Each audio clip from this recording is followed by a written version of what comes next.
Halo, selamat datang di Bisik, Bincang Asik Bahas SDG, channel tempat kita ngobrol santai tapi berbobot, membahas berbagai isu seputar Sustainable Development Goals atau SDG. Saya Suta akan menemani teman-teman semua dalam obrolan kita hari ini. Nah, pada episode kali ini kita akan membahas topik yang sangat penting dan dekat dengan masa depan bangsa, yaitu pengaruh ekosistem pendidikan terhadap kualitas pendidikan di Indonesia. Selama 5-10 menit ke depan, kita akan membahas bagaimana pendidikan di Indonesia. Untuk itu, kita sudah kedatangan narasumber yang sangat spesial dan luar biasa, yang sudah sangat berpengalaman di bidang pendidikan. Langsung saja kita sambut Kak Maharani. Kak, selamat datang di BC. Boleh memperkenalkan diri terlebih dahulu? Ya, terima kasih sebelumnya saya ucapkan atas undangannya. Terima kasih juga saya diundang di acara Bisik hari ini. Perkenalkan, nama aku Maharani, bisa dipanggil Maharani. Aku baru saja menyelesaikan pendidikan aku S2 Pendidikan Dasar di bulan Maret 2025 kemarin. Oh iya, gimana kabarnya hari ini Kak? Baik. Kita langsung ke obrolan kita hari ini ya Kak. Oke Kak, sebagai pertanyaan pembuka, kakaknya sudah banyak pengalaman di bidang pendidikan dari S1 sampai akhirnya lulus di S2 sekarang.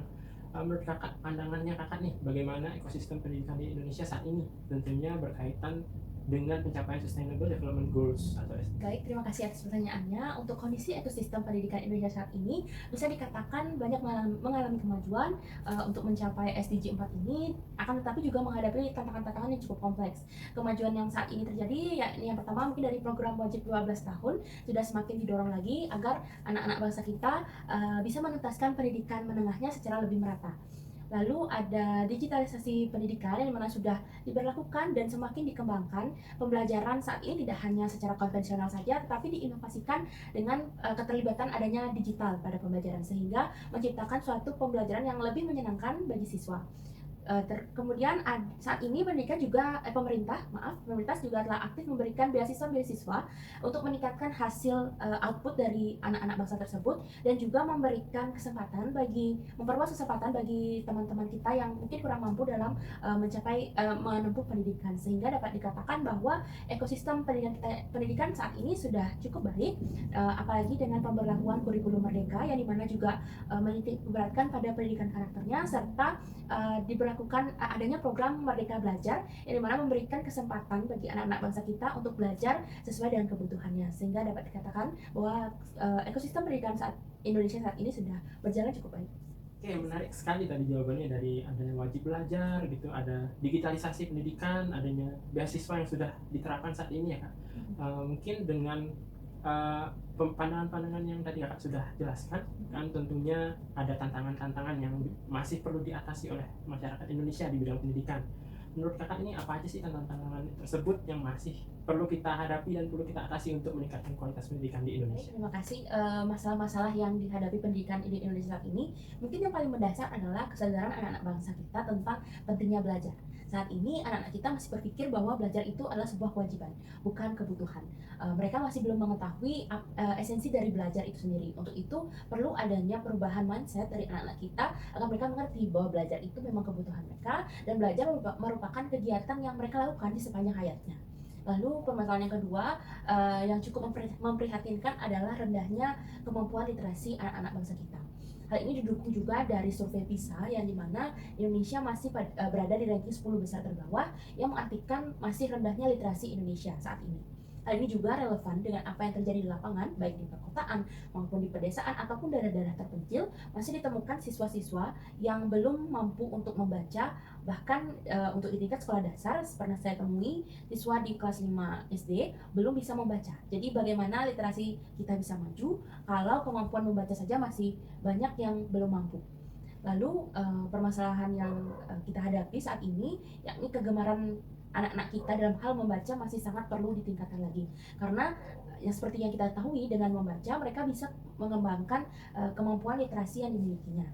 Dan mungkin yang terakhir yang cukup saya perhatikan adalah kualitas dari tenaga pendidikan yang masih perlu dioptimalkan lagi, apalagi bagi tenaga-tenaga pendidik yang berada di sekolah-sekolah inklusif yang sangat memerlukan keterampilan khusus di dalam pengajarannya. Mungkin masalah-masalah itu yang bisa saya sampaikan. Betul sekali Kak tadi jawabannya, sangat setuju lah ya. Memang masalah-masalah pendidikan di Indonesia saat ini memang sangat kompleks dan saling terkait begitu ya, mulai dari kompetensi literasi siswa yang masih kurang, jadi tenaga pendidik di Indonesia harus wajib memberikan kesadaran lebih kepada siswa untuk rajin membaca gitu, agar gemar membacanya bisa muncul gitu ya.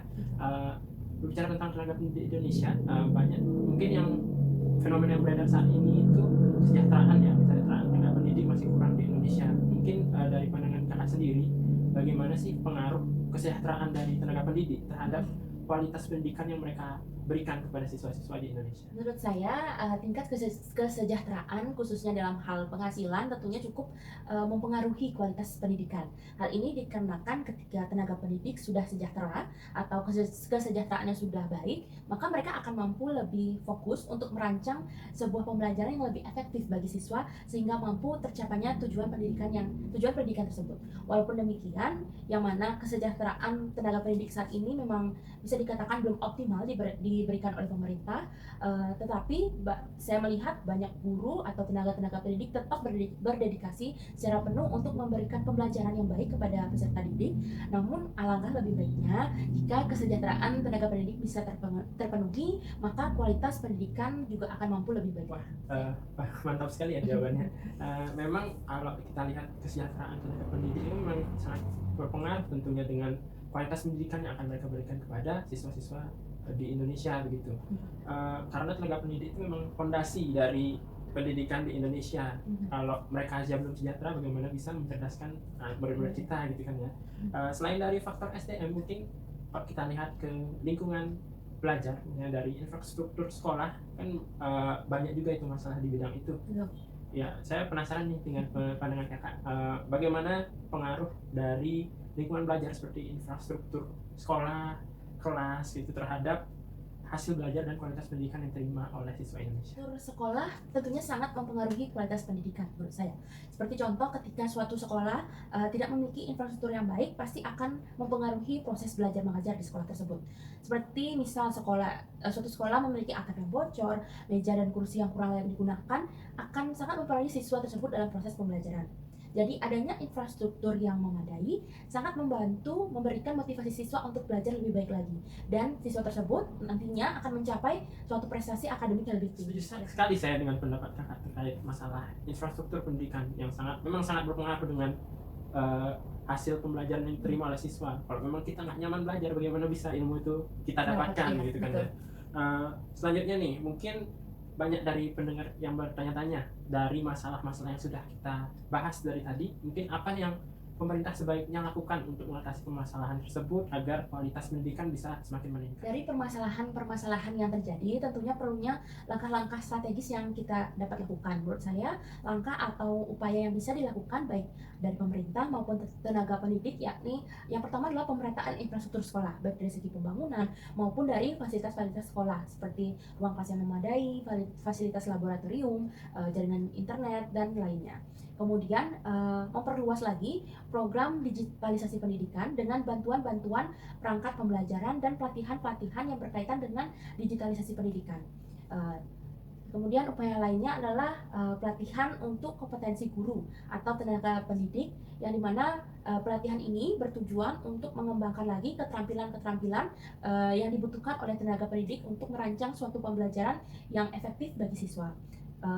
Khusus bagi tenaga pendidik, upaya yang bisa dilakukan adalah selalu mengisi diri dengan mengikuti perkembangan yang ada sehingga mampu menghadirkan pembelajaran yang sesuai dengan kebutuhan siswa, permintaan di masa depan khususnya yang relevan di dunia pekerjaan. Lalu lebih diinovasikan program-program yang meningkatkan literasi siswa, walaupun saat ini sudah dilaksanakan program GLS atau Gerakan Literasi Sekolah, yang dimana setiap 15 menit pertama di pembelajaran mengharuskan siswa untuk membaca untuk menambah literasi mereka. Dan yang terakhir bagi saya, bagi pemerintah, perlunya perhatian khusus mengenai kesejahteraan tenaga pendidik untuk mencapai kualitas pendidikan yang lebih baik. Oke, terima kasih atas pesannya untuk kita semua, dan Ya, juga terima sama-sama, kasih Kak. atas insight yang sudah diberikan dalam obrolan kita kurang lebih beberapa menit ke belakang tadi ya. Semoga obrolan yang kita bicarakan bisa kita renungkan dan kita jadikan motivasi untuk meningkatkan kualitas pendidikan di Indonesia. Sekali lagi saya ucapkan terima kasih atas kehadirannya Kak Maharani. Semoga kita bisa bertemu lagi di kesempatan lain ya. Sama-sama ya, semoga bermanfaat Iya. bagi pembicaraan kita. Betul. Ya, semoga perbincangan kita hari ini bisa jadi pencerahan buat teman-teman pendengar Bisik dimanapun kalian berada. Jangan lupa terus ikuti Bisik, bincang asik bahas SDG, tempat kita ngobrolin isu-isu menarik lainnya seputar pembangunan berkelanjutan. Saya Suta, pamit undur diri, stay inspired and stay curious.